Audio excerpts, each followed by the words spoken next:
Welcome to our channel. Today we how to configure sticky headers and scroll UX without jank, full guide step by step clearly. To configure sticky headers and improve scroll UX without jank, first, ensure you have a solid understanding of CSS and JavaScript fundamentals.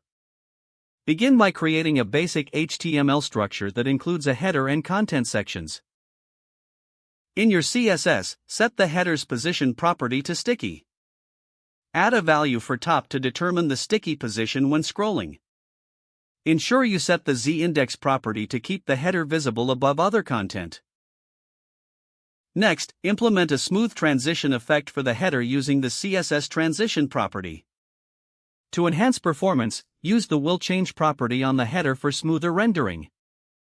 In your JavaScript file, listen for scroll events to manage the header's appearance dynamically. Add an event listener that triggers when the user scrolls down. Within this event listener, utilize getBoundingClientRec to check the header's position. If the header is at the top of the viewport, apply a class to trigger the transition effect. For a more seamless user experience, debounce the scroll event listener to prevent excessive function calls. Use a library like Lodash for efficient debouncing if you're handling multiple animated elements. Test your implementation across different devices to ensure consistent performance. Make adjustments based on the behavior of various browsers.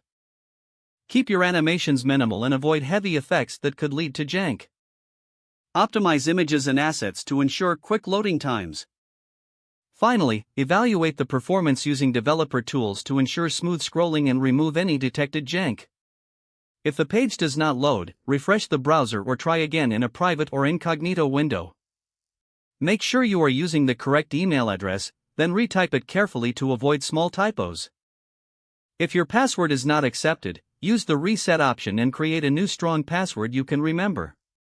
Check your spam folder for verification or security emails, then complete any requested confirmation steps. Enable two-factor authentication if available to improve account security and reduce unauthorized access risk. After signing in, review your profile details so your contact information and settings are accurate and current. If you see an error message, note it down and try again after restarting your device and internet connection. Log out when you finish, especially on shared devices, to keep your account and payment information secure. If the page does not load, refresh the browser or try again in a private or incognito window. Make sure you are using the correct email address, then retype it carefully to avoid small typos. Don't forget to like this video and subscribe to our channel for more step-by-step tech guides.